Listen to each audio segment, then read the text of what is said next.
Hello and welcome back to another episode of the Health Hunt podcast. Today I have the gorgeous Sinead Hegarty. Hello Sinead. Hello Orla, thank you for having me. We've got a little role reversal going on here. We've got Sinead in Sinead's house and she's on my podcast this time. Yeah, but this must have been like a year ago as well. That's fucking ages ago. Lifetime ago. So when I first got to Australia, so I think it was like December or January or something. Yeah. And it is a miserable fucking day here. Oh my god, I know, it's so cold and it hasn't been it's so weird. The weather is like so random at the minute. I know. Like it was literally like 30 degrees all weekend and then today is lashing rain. I know, 36 degrees or something one of the days 2 weeks ago, and now Stunning. It's literally gross. It's like a winter's day in Ireland, so yeah, not the vibes. But thank you for coming on. Thank you. We're going to dig in and chat a little bit about Sinead's journey with endometriosis and chat about all things meditation because we love meditation. We love it. You know, I always talk about how meditation is one of those tools that you can do to regulate your nervous system, but I really want to talk about how it can be so explorative for your spirituality, your vision for your life, and really like tapping into like your subconscious mind, your higher self, and all those amazing things. So how did you get into wanting to become a meditation teacher? How did that start for you?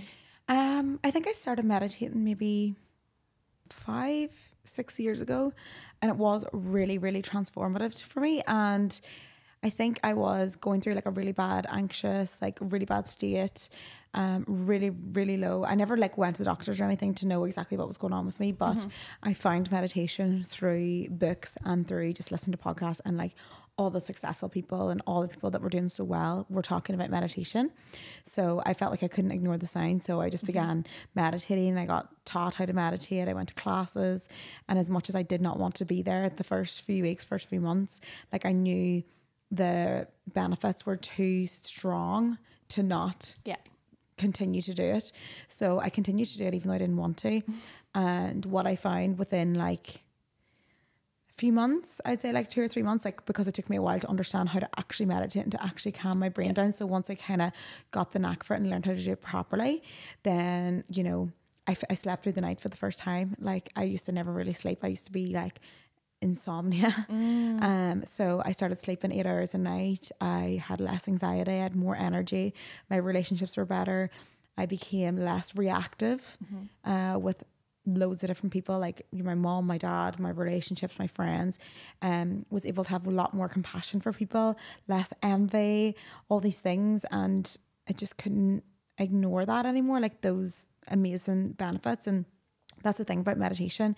If I say to someone, here is a pill and it's going to give you less anxiety, better sleep, better relationships, less reactive, more controlled over things like your attachment type, more in touch with yourself, your intuition, you know who you are.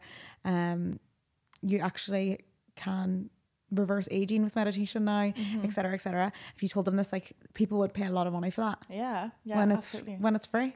But it's just, you have to go through a little bit of hard work, so it's delayed gratification. Yeah, it is, and it's uncomfortable. Like literally, I was going to ask the next question: what's the benefits of meditation? But like the list is endless. Like the my list is endless, and sometimes I even forget, and then sometimes I'm like, oh, there's another bit and there's another thing. And then because the neuroscience out now is absolutely groundbreaking, and it's mad that it's not talked about more, because the neuroscience of it being so researched now is that it is so beneficial in every way, shape or form. And I was actually reading a book the other day. Have you ever read the book James Nestor, Breathe? No. I've heard of it. It's about breath work and, you know, nasal breathing, etc. And there's this one tiny bit in it, and it was like, they're trying to get like how to have less anxiety in the generations growing up, and there's a lot of anxiety in the new generations. And they're like, and then they tested mindfulness meditation, and it proved to be probably the most beneficial, but people didn't really like to do it. So this breath work, and they just completely pawned it off. And I was like, it just needs to be taught better. Yeah, it needs to be more modernized and understood and more appealing. Yeah, and that's kind of like what I do. I like to make it more appealing, more sexy. Yes. Do you know what I mean? I do. Like, I would have started meditating when I was in college, my final year. Someone told me to do it, and I was like, this is for people who have too much time on their hands, and I can't do this, and, you know, I can't quiet my mind. It's for hippie yoga people, blah, blah, blah, blah. Like, obviously, before I'd like tapped into any sort of spirituality or understand about the nervous system, even that's like science, doesn't have to be spirituality. But like that, I was like, this is just uncomfortable. This is weird. This is not going to work. It's literally like what you said about all those benefits. It was like, no, there's no benefit because there was no awareness about it as well. But it is that uncomfortableness that you have to kind of push through, and that's what's fucking good for you. Like that is your medicine at the end of the day. But we see something uncomfortable, and there's also a lot of judgment, isn't there? Like a lot of people think that it's you know, I can't do this. There's something to be achieved from meditation. And of course, like I want to chat about that today, about like how there's so many beneficial aspects of it and like things you can tap into, like your intuition, your higher self, like what you mentioned. But like that discomfort of, say, someone who's like a newbie and just beginning, do you have any tips for how to kind of, you know, just to sit with this? Well, newbies, of course, hate it. And I always tell people I always tell them to put their hand up if they're newbies in my class. And I'm always like, you might want to scratch your eyeballs out. It's really uncomfortable the first time. And I personally went through that myself. Because the first time that you sit down to meditate, you're going to be met with a thing called monkey mind. I'm sure you're very familiar with monkey mind. So that's rapid thoughts that equal anxiety, basically. And this monkey mind is running your day-to-day life, but when you sit down to meditate, meditation is only bringing awareness to what's going on in the background of your head. So there people sit down and be like, oh my God, no, this is awful. Like I can't stop thinking. And that's what they because they're usually running from it. Yeah, go on YouTube, they see this, I can't do it, and then they leave. And I'm like, that monkey mind is ruling your day-to-day life. And when you have monkey mind, it's rapid thoughts, like really rapid, like I'm not good enough, I should be looking a certain way, you know, you look yourself in the mirror, all these rapid thoughts about how you look, then like, you know, all these thoughts, and those are going to rule your everyday decisions and everything you feel about yourself. And it's going to be a continuous cycle until you stop and challenge each of those thoughts. Because when you start meditating, it's like thought. There's like a million thoughts, and then like every so often you're picking them out and coming back to the breath, coming back to the meditation or whatever it is, and then they end up being like thought, like, and then it becomes thought, and in the space, that's the pattern, because people in the space is where the magic happens. But obviously, when your mind is just being thought, that's when you need to like start pulling it back, start recognizing. And like your mind thinks, like your heart beats, it's involuntary. It's like you just want to be more in control of your thoughts, and your thoughts not be in control of you. And then when that happens, you begin to really, really find yourself. Because if you sit down and meditate, you realize that all these thoughts are nothing to do with you. They're conditioned patterns from your life, like how you should be, what you should look like, etc. When you start to pull them away and just come back to the space, then you start to like have your true self come in those spaces. So even in meditation, people are like, what do you mean I find myself in this meditation? And it's not in those moments. It's like the moments outside the meditation. You're out for a walk, you have a bit more space, you kind of tell thoughts to move while you have a bit more space, and then your true self comes in. You notice personality traits that you didn't know you had. You begin to know yourself and have better boundaries because you just know yourself. There's a version of you that exists in like that peace and in that space. Like what you said, we identify so much with our thoughts. And like I remember the first time, so I started meditation around the same time that I started reading Eckhart Tolle's book, what is it called? The Power of Now. And I was able to actually begin to separate myself. So I used to have quite intrusive thoughts, and they were quite constant, and I still deal with it. Like that's kind of how my anxiety presents itself. Even in the past week, they've been kind of cray and I've been like, shut the fuck up. I feel like it's this week. This week is a wee bit negative Nancy this week. I don't know what it is either. It's all in the ethers, all in the moons. But I actually started playing a game called the Shut the Fuck Up game with myself, right? So I've only actually given it the name recently because I told my friend about it to give her like a little bit of support, to tell my clients about it, and she was like, oh my God, let's call it the Shut the Fuck Up game. So I started to, like, in meditation, basically it'll show like you know, they'll give you analogies of like, think about a moving car, think about passing clouds, all these things. And none of them resonated with me, but I was just like, well, I need something to be able to separate myself.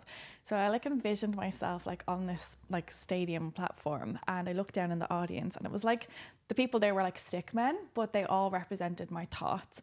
And each time like one of them stood up, I would run down and go, shut the fuck up. And it became this little playful game with myself, because it became fun then. I love that. Yeah, because it wasn't actually like overwhelming. It can be quite overwhelming for someone at first, because you're like, oh my God, my thoughts they won't stop. I can't control my mind. And it's not actually about trying to control the thoughts. It's trying to release them and let them go. So if I had this little game, like, you shut the fuck up. No, you shut the fuck up. And I was going around and clapping to myself. And again, coming back to that space. Oh, I love that. Yeah. Love that visualization of you like stand on the stage, because you can just see everything so clearly. Yeah. And you'd be able to separate it as well. Yeah. No, but it's amazing. And it really is about coming back to that, like, you know, Yeah. I love what you said there, but like your true self is in this space. You are not your thoughts. You are not your conditioning. You are not these patterns that consume you and take over you. We just think that we are, like, on such a deep level. Is that, I suppose, where you kind of started the theme for your course, I suppose, about like bringing people through that journey of coming back to themselves? Yeah, I feel like what I've done through meditation is, it's different than, because meditation, the definition of meditation is one pointed. It means concentrating on one thing. Meditation that I do is a bit more transformational in terms of, I kind of read books, meditate, do all these things in order to write the meditation to find what they need and want in that moment. So meditation, I calm them down, and then when I calm them down, then I maybe ask them a question that will really get into their head and transform the way they're thinking. So each meditation is obviously totally different. I don't like to give people the same meditations every day, because our generation kind of just doesn't like that. They don't want to do that.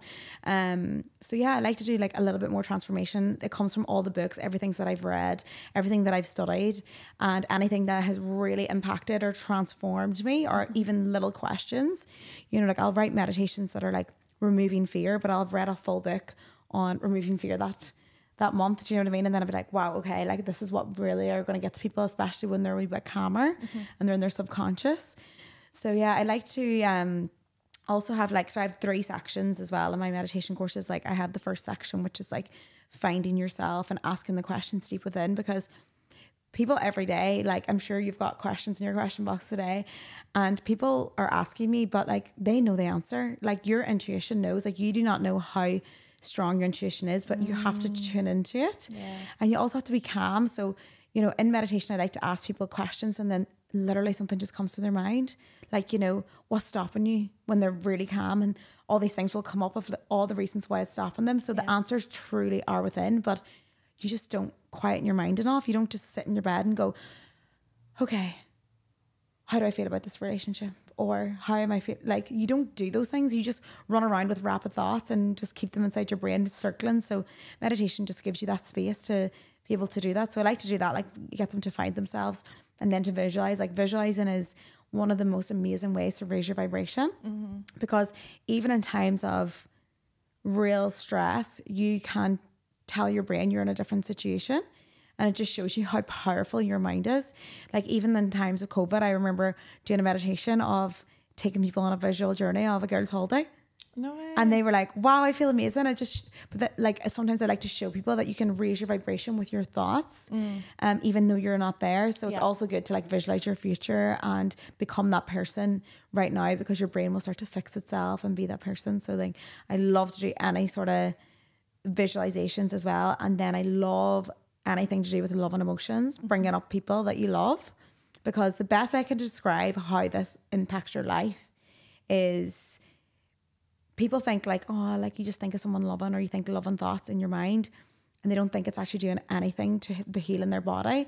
But when I tell someone, like, it's a good way, it's a really rogue way of saying it, but if you think of a sexual thought or like one of your best sexual memories, it creates hormones in your body to get your body ready. So yeah, it's so true. It's the only way I can think about it. So when you think loving thoughts creates these hormones, and these hormones are really, really healing in your body, and it takes you out of the fight or flight, gets you in your heal and digest, etc. So yeah, I think that people need to realize that actually thinking about loving thoughts, people they love, and gratitude each day can actually be very healing on the body. I love that so much. So you kind of touched on quite a good few different types of meditation there. So I suppose there's visualization, there's loving kindness. What are the other ones that you know? You've got mantra, breath meditation. What else have I got? Guided. We did a lot of things. I did a lot of crazy things in training, but they're so unmodernized. Okay. So I think people need to modernize it. Like they were having me doing mantras that were, I had to take 3 days to learn the mantra. I can't get on board with the mantras. Yeah. I don't know what it is. And like that could be my own resistance, but like I find it so difficult to get into them. I prefer either listening to like a music or like being guided in a visualization. Yeah. Mantras probably is very, very powerful because you can see where your mind is every single day and you just kind of know where you are. I personally do mantras most days. Okay. Yeah. Okay. Mantras or guided. I kind of just switched up on how I'm feeling. Love it. And like guided, even for me, is usually more research. I'm like, oh, what's going to happen here? And it's a bit more spiritual for me. Whilst like mantra is like, I am training my brain to focus. Okay. Yeah, because you're coming back to something every time. Because concentrating on breath for our generation is very difficult. To just concentrate on like breathing through your nostrils into your chest. It can panic people and make them feel a little bit tight on breath. What I've noticed with clients, but mantra, if you concentrate on that one thing, you need to be concentrated on one thing in meditation to bring you back. If you just the breath, you can just lose yourself. Whilst mantra, if you're lost, you come back to just saying the mantra. It's very powerful and it can be very good for your focus. Yeah. So yeah, I personally do it. Like I need it. I can't cope with I it. love that. No, because actually that's a really good point. Like I found when I first started meditating quite panicky because I had like extreme anxiety. And one or two of my clients have kind of mentioned that they don't like doing it because of that sense of panic. So that's really like a good point for anyone listening to just think about, you know, there's multiple different types. And if you do find one type, for example, like what you said, counting the breathing or guided or anything like that, there are other ones out there to not kind of stop at that. And even what you said about you find it good to focus on your concentration, I actually need to probably look at my concentration a little bit more. Our generation is next level, like with their attention spans. So I know. Like I personally need it. Like I know that my attention span is really low personally. Like if you're the type of person like me who will go on Safari and it's taken too long to load, you go on to another app, like that's a very low attention span. That's me. That's me. And that's everyone, because we're so used to being bombarded every day with content and being distraction. Like we don't ever sit, like see when you're in the queue for a shop, like you're on the phone, you're not even like taking a moment to process anything really, because you're just distraction. So yeah, no, I'm back on that buzz of, I noticed myself, I find it, because obviously we work online, I find it difficult sometimes to be a little bit more, I won't say strict, but you know, have boundaries with my phone. Yeah. Like I can be on it last thing at night now because of the time zones after changing and I'm catching up on all these different things. So I'm very much have noticed I'm multitasking, and multitasking is like obviously you said about mindfulness, meditation is just like one thing at a time. Yeah. So if you can just like start to bring in like more presence, more mindfulness, doing things one thing at a time, that can really, really help.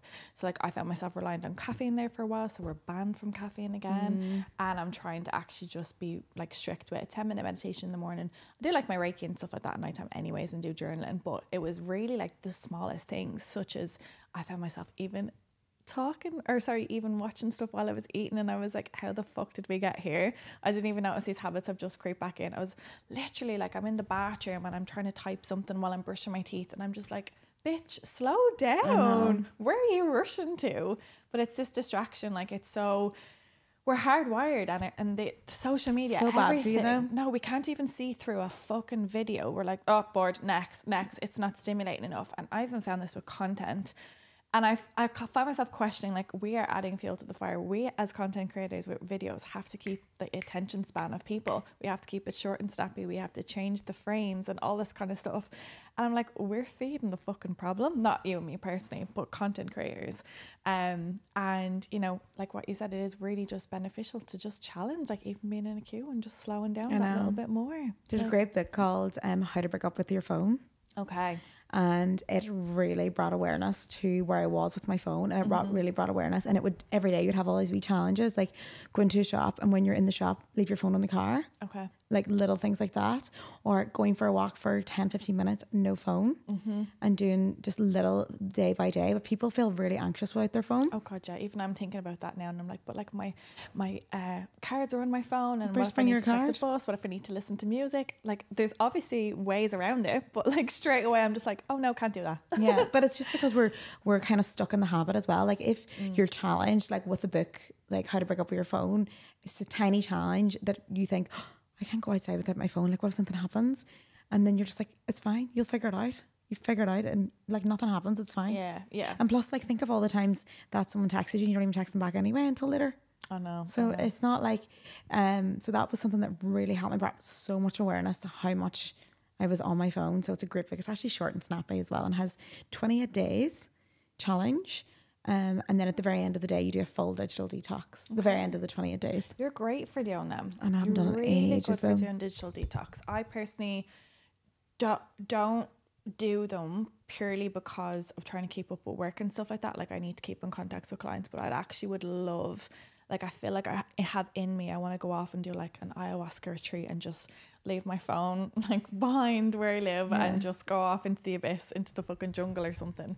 So you have no idea how amazing. Obviously I've done a lot of silent retreats where you're not allowed any phone, you just meditate, or you know, we do yoga, etc., and you do not know how refreshed you are for months. It honestly resets you for such a long time. Like even when I did my silence, which was like 4.5 days silence, and that was just meditating, it's mad how much you don't even need to meditate that much because your mind is so clear, so still. And like it's mad because some neuroscience, and depending on who you're studying under for meditation, like there's 10 different stages in the way that I was taught, and the stage 10 is like never needing to meditate ever again because you're so clear. But that's in there, that would be in like a world where Buddha. where there's no distractions, and like our phones really do take us out of the present moment. So it's like with that, I know I need a digital detox when I'm picking my phone up for absolutely no reason. Like I'm just picking it up out of complete habit. You know what I mean? Absolutely. It's not even stimulating me, it's just picking it up. It's pure habit. I know. If we kind of circle back to what you said about connecting to your intuition. So I know a lot of people struggle with their intuition, and they struggle with like intuitive eating, trusting themselves in decision making, like what you even said about like, is that relationship good for me?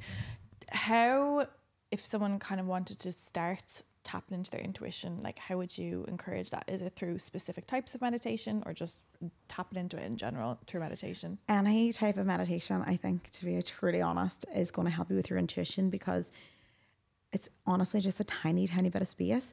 And when you raise your vibration, like, or for example, in meditation, you're asking for guidance, you're bringing clarity, and then usually the signs come about. It's just like that thing whenever you never notice a yellow car until you're playing the yellow car game. Yeah, like it just makes sense. So if you say in a meditation, like I have an intention to like be guided and find what I truly love and what brings me joy throughout the day, then you find things and be like, oh, that brought me joy, because you're bringing awareness to it. You've put intention there, and then your intuition just comes out along with like more awareness about it. It's really hard to describe because you just know the feeling. The rain is really but yeah, even being like with meditation and from a nervous system perspective as well, you're able to tap into your inner knowing and your senses, and you know, the version of you that's dysregulated or hyperactive or triggered or stressed is not the version of you that can tap into intuition as easily. That's the version of you that thinks with the programmings, the fears, the past beliefs about what's happened to you or whatever. So, you know, being able to come back into a less stressed body a little bit more often can help you with experiencing that intuition, and you build trust with that as well. We always think that the logical mind is where we have most information, but you actually have, so we've got our gut brain connection, and you actually have twice as much information going from your gut up to your brain. So our body is always sensing, like with vibes. People don't trust vibes. I remember I used to hear people talking about like vibes and energy, and I'd be like, oh my God, can we talk about this? Like, is this a thing that people, you know, believe? Like, I used to just think it was real spiritual, but like people talk, obviously it is a little bit, but people talk about it. You sense, you have a knowing if you kind of click with someone or not. And we need to trust that a little bit more. But also, like, when it comes to like manifesting and all stuff like that, and spiritual and intuition, people don't understand the power of emotions there. So for example, if someone says, look, I want to do better in my life, like I feel like I deserve better, my dream job, I feel, and then they put that intention out there. Usually when you have an intention and a goal for yourself, your emotions then do the work. So for years and years and years, you could be walking to work and never feel a bout of anxiety. But until you set a standard and a goal for yourself, you're going to walk to work and go, something doesn't feel right.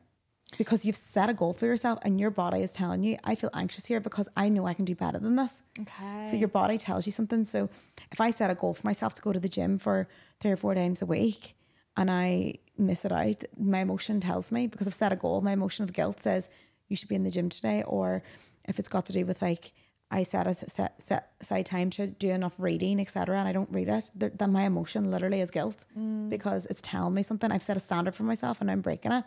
So the intention is so important. The intention making the goals, and that's why the visualizations, and that's why people change their life after visualizing meditations, because they visualize something, then they've started to feel the emotions of where they actually should and could be, and then they start to make the change, because the emotion of anxiety or guilt is so uncomfortable for them that they just move. I love that so much. I love seeing people just change their life. Yeah. So like obviously I'm doing coaching, and people would have that, or even with my Reiki clients as well, they'll have that feeling, or something will be asked in a certain way, they'll do a journaling prompt, or they'll just be like, holy shit, I started to tap into this a little bit more, and then I saw how I showed up as this new version of myself in work or in this relationship or whatever, and they're suddenly like, I can't be in this reality anymore, like I'm different now, this is not what I want.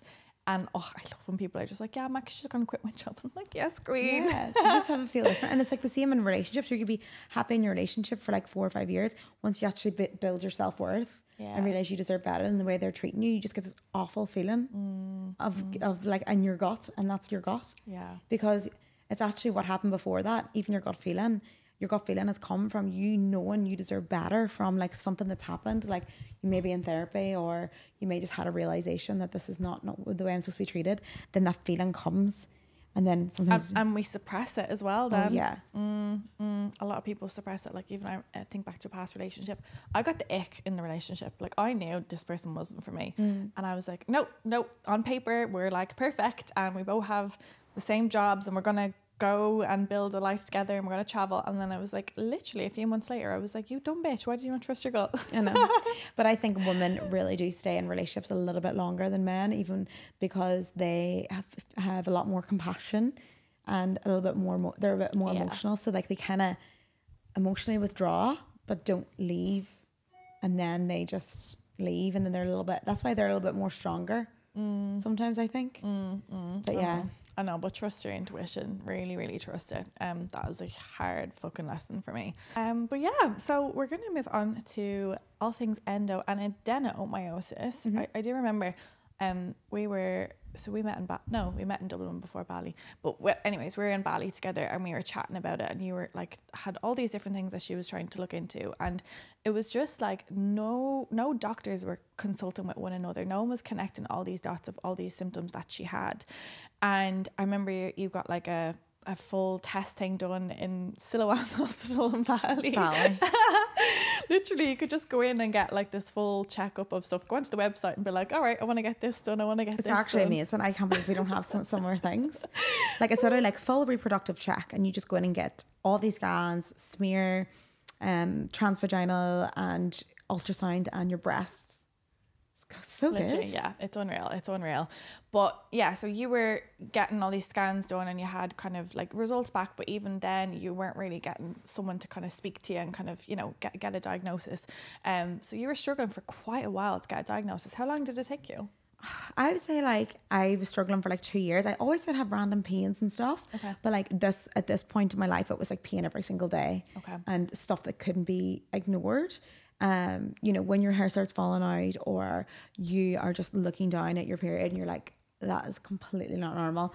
Like what was happening was just too much to ignore. But it's like I did have random pains and problems with certain things throughout my life, but never really seen them too serious until like, you know, the physical falling out of the hair, like couldn't sit at a table, like couldn't wear tight clothes, like that sort of stuff came like really physical in the end. So yeah, it took me about 2 years. I went to multiple doctors and had multiple bloods done, and like begged, but then I was like, oh, nothing must be wrong with me, I must be making it up.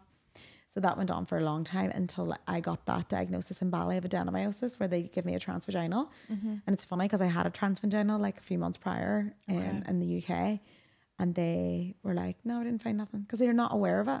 Okay. They actually don't know how to spot adenomyosis in a scan. Okay, because it was adeno versus endo. Okay, yeah. Because I even remember at the time you were telling me about the symptoms, and I was like, it sounds very like IBS. Yeah, it sounds like IBS, but it also sounds like endo, but it didn't, because it was localized to that area. I was like, usually it kind of travels up a little bit. So I remember being just like so confused. And then because I'd never heard of adeno in itself. Yeah. So I suppose for anyone listening, the differences between them, adenomyosis is located to your uterus, and it is the swelling. So both of them are, you know, excessive endometrium tissue that grows where it's not meant to grow, and adeno grows within the muscle walls of the uterus, and endo grows outside the uterus, and it can be highly inflammatory. It's quite high estrogen, and it causes havoc in the body, plain and simple. So it's like this tissue will bleed outside, and it can cause scar tissue in itself, can cause issues with fertility and so on. But yeah, I suppose, were they your main symptoms that you experienced? Yeah, just like striking pain in the abdomen, really bad digestion, really tired, hair falling out, just like, like estrogen excess, like all those symptoms as well, like getting a lot of that, just like the hair falling out, really sore scalp, and loads of blood clots. Really, like my period was very, very strange. I think that's kind of when I went to the doctors. It's like, this is 100% help me. Help me, this is not normal, screaming. But I would say like the really striking pain on the left side of my body was probably the one that was the killer.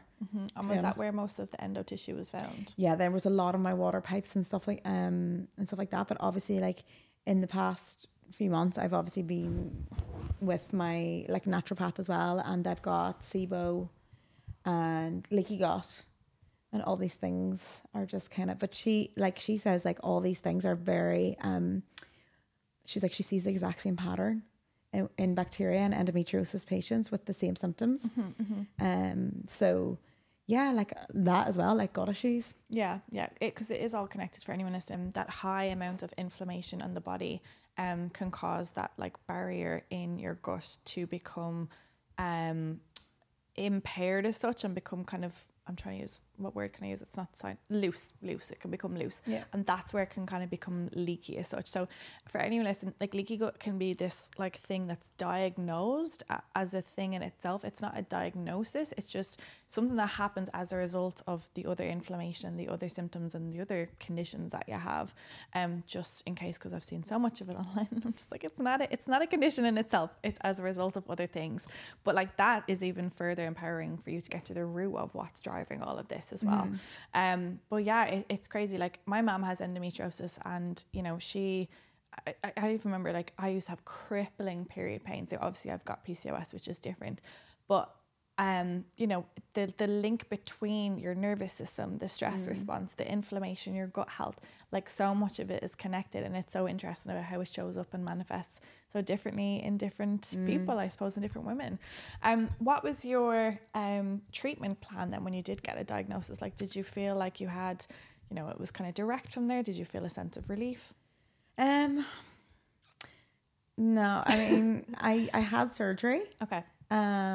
The surgery, I don't know if it was a placebo or it felt like at the time I could get back into my clothes. Yeah, laparoscopy, obviously, like they took a lot of endo out. I definitely had a lot of relief on the left side. But then like a year later, I would say like similar symptoms were happening, like pain every day and etc. So I've done a lot of other things as well. Like obviously I've had a really hard time digesting food and being able to go to the toilet. So I've been chronically constipated for, I don't know how long. I had colonoscopy. I can never say any of those things. But anyway, I had one of those, and all they found was like just a mega colon, like a big large colon. But that's just from being constipated. Do you know what I mean? Like your colon's just massive. Do you know what I mean? Because it's so stretched. So I actually decided then to go. So I'm on the implant now, but to be honest, I'm taking it out. I'm so over it. Like I don't feel it, like, and my gut tells me, like my intuition tells me to get it out. I've been bleeding for 6 months. It's really taken a tax on my life, my relationship, and I just feel like it's not really done any much for my symptoms anyway. I feel like my life really started to, like, I've obviously had a massive change because I have been treating it holistically now. Meditation really helps for me. Yoga really helps the pain. And then I have been doing, I think, antimicrobial. That's what I'm doing. Do you know what that is? What do you mean antimicrobial? Antimicrobial treatment. Is it like herbs? Is it like... So I'm on herbs as well to help with the liver, etc. Because the liver can like be stressed under like having this treatment. So antimicrobial is like, so basically I got really intense stool testing to see the microbiome and what was going on there, where they seen SIBO, which is small intestinal bacterial overgrowth, just like a range of bacteria. And she actually explained to me so much that this sort of bacteria actually brings estrogen back into the body. So like not being able to go to the toilet, having all this toxic bacteria in your body, and like everything just flaring constant. Like the most important thing is like getting my digestive system back on track. So I had colonics and hydrotherapy, etc., getting like loads of stuff out, and then I'm doing the antimicrobial treatment, and I'm literally on my last day today. I feel I've never felt better in terms of like, obviously there is detox symptoms in my body. So, you know, my skin's flaring up, I'm a little bit itchy, a little bit hot. So I am taking like these toxic prevent tablets as well, because I don't know, something to do with the toxins. But yeah, so I've been taking that to get rid of the bacteria. And honestly, like, I actually can't believe that people go to the toilet like this. This is like, what, you go every day, twice a day? Like, oh, I'm sorry, what? This feels amazing. I know. So yeah, I have, like, this last 3 weeks, like, I actually had to ring her and be like, is this, like, I'm confused. Is this like a fake thing that's happening to me? Like, because I'm on the medication, like, will this continue? And she's like, no, whatever. Like, all that stuff is coming out of your body. Like, so yeah, I feel absolutely like a healed woman. Like, I've never felt better. I'm obviously on a lot of herbs as well for like my hormones and stuff like that. So definitely treating it more, trying to get to the problem. When I went to the doctors, I was getting they just gave me laxatives and told me to take laxatives for every day for the rest of my life. Oh, no. And the laxatives don't even work. Like, and it's a very different feeling to what I'm feeling now. Like, I can actually feel like I'm going to the toilet normal, whilst the laxatives just feel like they're pushing. Yeah, there's like an emptiness. Yeah, like, it feels like everything's working. Yeah. I feel like everything's working. And I think that was a massive issue for me. And I think that was a big, massive part of the problem. Like me, because like confusing the constipation with endo and them both contracting each other, like the endo getting worse because of the constipation, the bacteria, everything was just like one big. So yeah, I had like really intense tests done. Like, I paid a lot of money to get loads of tests done to test all the bacteria and everything, test my stool. So yeah, we're working on all that. Like, I had a little bit of issue with my kidneys and my stuff like that. So they were working on all that. It's just like, yeah, I can't really describe it. It's like, you've caught me on a good day as well, like, because I'm at the very end of like some sort of the medication. But the transformation, like, your energy levels were rock fucking bottom. Like, you couldn't even string a fucking sentence some days. Yeah. Like, and that's the thing, I suppose, with getting like a diagnosis and stuff, is like, keep going, keep pushing for it, and keep going, like, seeking external support. Like, I'm like, obviously, you know me, with the medical system, we've got a little bit of beef sometimes. I'm not going to say don't get support from the medical system, but don't think that it's your only option. Basically, there's so much that you can do. Like, one of my clients had, like, obviously excruciating period pains and chronic diarrhea, and the only thing that they offered, so opposite to obviously the laxative need for constipation, they offered her just kind of whatever antispasmodic, motilium, kind of whatever ones, to slow, anti-diarrhea tablets, basically. Sorry, couldn't get the words out there. But basically offered her that, and did nothing for her. Like, absolutely fuck all. It didn't clear the inflammation at all. So we addressed it through diet, through stress management, through estrogen excess support, and like inclusion as well. For anyone listening, like, I think what can happen with hormone conditions is we're trying to find the thing that's going to help us, the thing that's going to fix us, the things that's going to like solve this. And it's multifactorial. Like, it really is holistic. You need to look at your whole body. You need to look at the gut-brain connection. You need to look at, you know, the inclusion of the correct nutrients in your diet. Because I think a big thing is like, okay, I need to cut out this, I need to cut out that. And obviously there is, like, I've got some clients that will cut out gluten and they do find it beneficial, because some people do have an inflammatory response with gluten. Yeah. But it is a lot about what you're including. Like, does your diet include diversity in terms of anti-inflammatory foods, in terms of antioxidants, like vitamin E, like selenium, like vitamin C? These are all so important to incorporate into your diet that can help with the prevention of the escalation of the endometriosis. There's certain certain supplements you can help for the hormones, you know, such as NAC is a particularly helpful supplement that you can take. It's actually found naturally in like onions and different foods, but you can get it in a supplement form, and it is actually clinically found to reduce the endometriomas. Yeah. So, you know, there's so much that you can take outside of just going on the pill or just getting the surgery, which by all means do that. I'm going to kind of come back to that in a second, but your diet and your lifestyle and your stress management are so important. And obviously if you feel so out of control in your own body and you're so stressed out by like, what is this, like, can I get a diagnosis, do I have something I can do to help myself, that's the benefit of like working with someone and seeking that support. Omega-3s are also really beneficial. You know, really trying to get a specific component in it called EPA.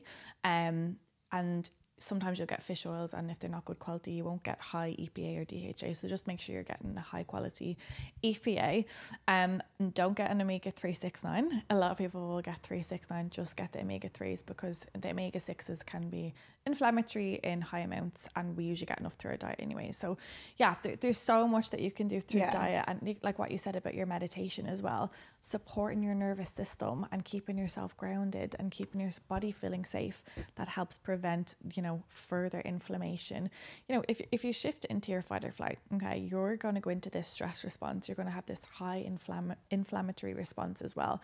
Your body's like red alert. Your body's like, we're under attack. There's danger here.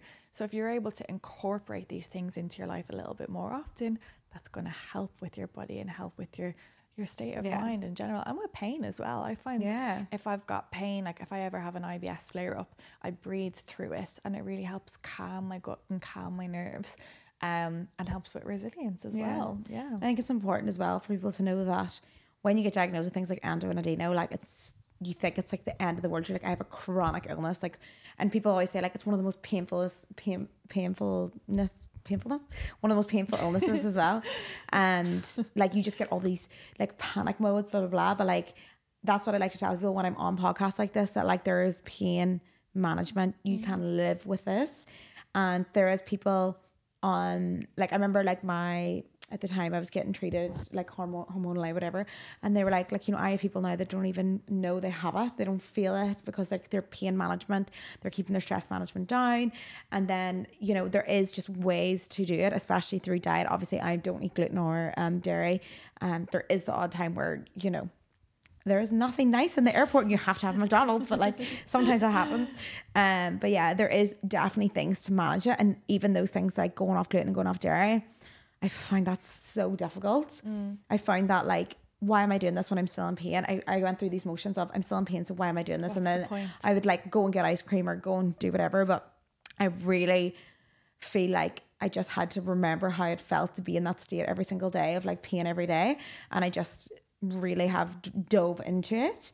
I'm not perfect. I do try, but I have really, really tried since I've been on this detox, because I just want it to work as well.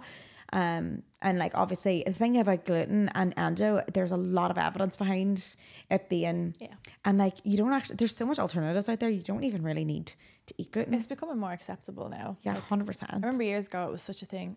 There was like, what was it, that cafe that they fucking outed people for being celiac or something. But basically your relationship with food, so what you touch on there is so important as well. If you're feeling so fucking freaked out by this, there's that element of self-sabotage. 100% happens all the time. What's the fucking point? So like I so hear you on that. And you probably get that with your clients as well. They're like, well, I feel like shit anyway, so sometimes I literally go through that myself. Like I'll go through a day and not just eat everything that I've been like, you know, like pizza or like McDonald's or something, because it's frustrating. And it's like, it's so, there's such an element of acceptance of this is my condition, this is the cards I've been dealt with, and it's fucking shit. Like I'm not here to invalidate what anyone's saying, but like take back your power. Don't become a victim to your current circumstances or your current condition, because you know I've done that as well. Literally most of my clients have had those periods of time, but there is an acceptance of, okay, this is me, this is what I have, and you're going to go through the waves of it, but eventually you come back to, okay, I want to support myself, I want to help myself feel good, I want to feel at my best. Even with like the gut health, like you even felt that you've got some answers with that now, and there's so much that you can do to support from a hormonal perspective with gut clearing as well. Like I used to have chronic constipation. I just thought that was normal, and I didn't realize that was influencing my feeling nauseous, feeling you know, that my PCOS was out of control. You have to be able, like acne, everything, so being able to clear your hormones on a daily basis is going to support so much. So just in case anyone doesn't know, chronic constipation is not normal, and you can sort that out. I know. I actually feel like I didn't know I had chronic constipation. Okay. I think I went through, like I remember going to my first, I actually was like going through a really bad period where I was having really sensitive eyes and my hair was completely falling out. Like obviously because I hadn't been going to the toilet at the time, but I went to I can't even remember at the time, it was at home in Ireland, went to like somebody recommended. She's like, okay, so how often are you going to the toilet? And I was like, like, you know, I didn't actually know. Yeah. Like I could not tell her. And then she was like, okay, can you monitor that this week? And I was like, oh, once. Like I went once. And she was like, huh? Yeah, okay, no, we need to make sure you're going before we can even like treat you. Like this is mental. And I was just like, oh. And then obviously from then on, I started to recognize how that my pains were coming from being constipated.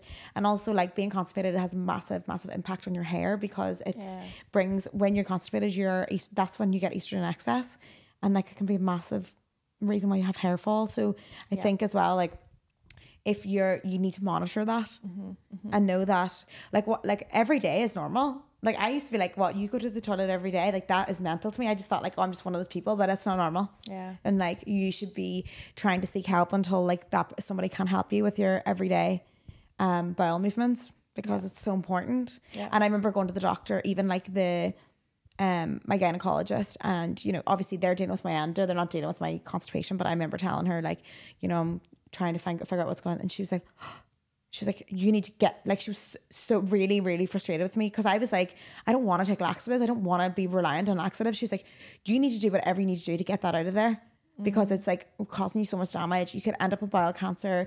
Like she really did. Like I was like, wow, okay, I really need to get this sorted, because I just assumed like this was my life, and it's you can have relief. But like laxatives cause issues in themselves. So like I see from her perspective, but like laxatives can cause so much trouble. Like I remember like literally I used to get diarrhea from them, and I'd be in work and I'd be going from one extreme to the other, working in a stressful hospital environment, trying to fucking deal with my bowel issues. Like what the fuck? But anyway, that's a whole other topic for another day. But yeah, even like, so I suppose in Bali, like I found it difficult with my hormones, because you'd get fucking belly. Yeah. and parasites. Yeah. I also have a parasite. Literally. So that's my next treatment. Yeah. So I found that really difficult in Bali, because of how it would physically affect me, because obviously I'm a little bit susceptible anyways with my hormonal conditions and my IBS. And then when I actually came here at the start of the year, I was under a lot of stress. And then I also was struggling with my bowels again, because I didn't realize I went to fucking artificial sweeteners in the shit here in Australia. So I was drinking like Powerade kind of drinks that help me with my hydration. Like I need to kind of take salts and stuff to help me with low blood pressure. And I didn't realize that they were in absolutely everything. So I found my hair was falling out, and I found acne was so bad. And it just shows, like, for anyone listening, like it's all connected. Like we tend to think like, oh, I'll deal with my hormones another time, then I'll deal with my constipation, then I'll deal with, and that's how the medical system is set up. It's like different specialties. Sections. Yeah. And it's like when you address this all holistically, that's what gives you relief. That's what gives you answers. And like, don't stop until you find someone who supports you holistically, because you can't treat it separately. You absolutely cannot. With most health conditions, I would say, that are kind of chronic illnesses, you know, they're complex. 100%. Yeah. Changed my life going holistically, and like finding someone who actually cares.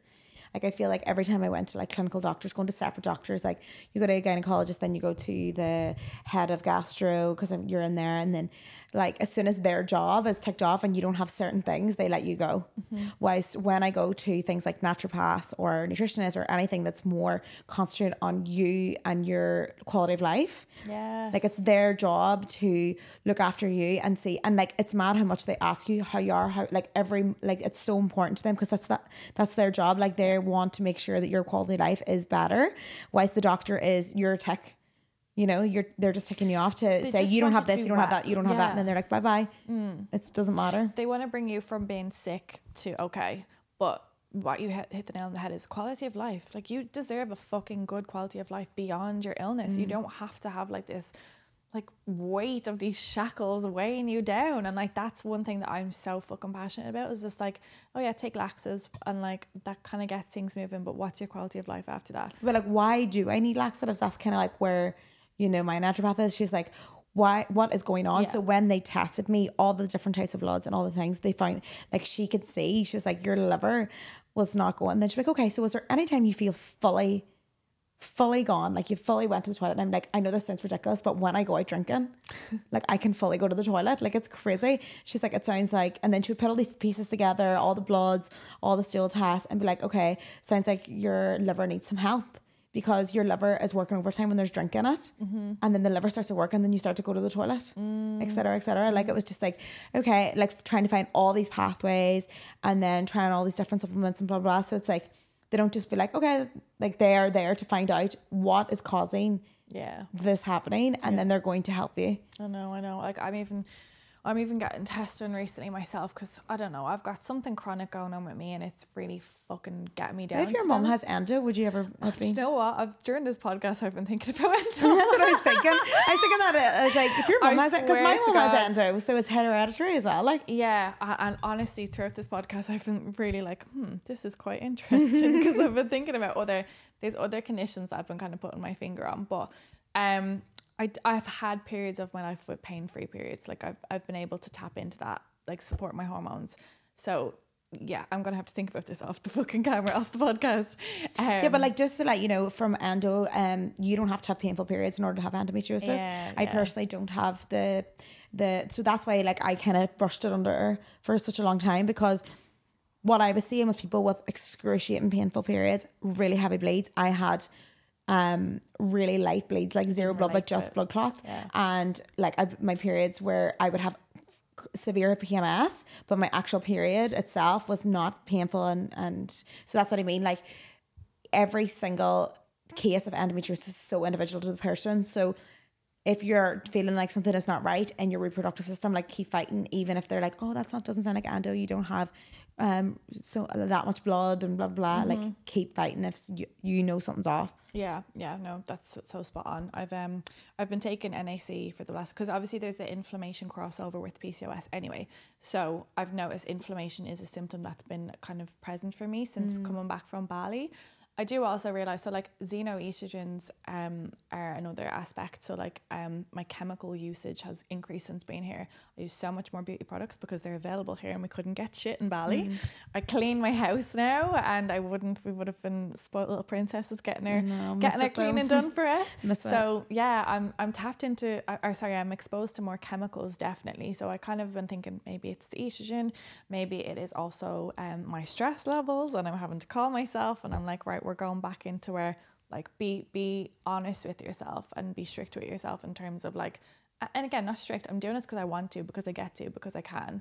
And yeah, I'm gonna try this for a while and see what the fuck is going on. But there's other weird symptoms like nausea and dizziness and stuff, so it kind of relates to this other condition called POTS, which I went to this quack of a doctor in Rose Bay and charged me $275 for a long consultation.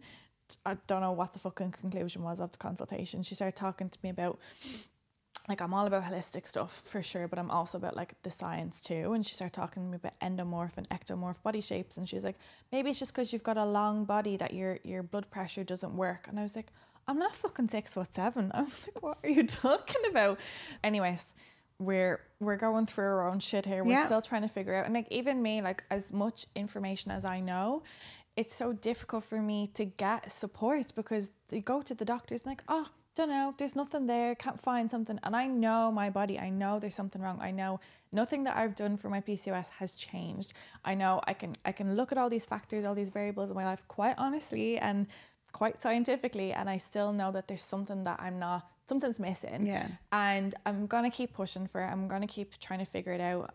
I'm gonna have to keep coming up with the fucking money for it. Like, you've spent a serious amount of cash on your hormone, and I shouldn't fucking have to be like that. You know what though, I was trying to calculate it one day, and I actually seen it, the average is $30,000, and I've spent probably over that this year already. So it's like, and I also I have health insurance as well, and the health insurance doesn't cover anything.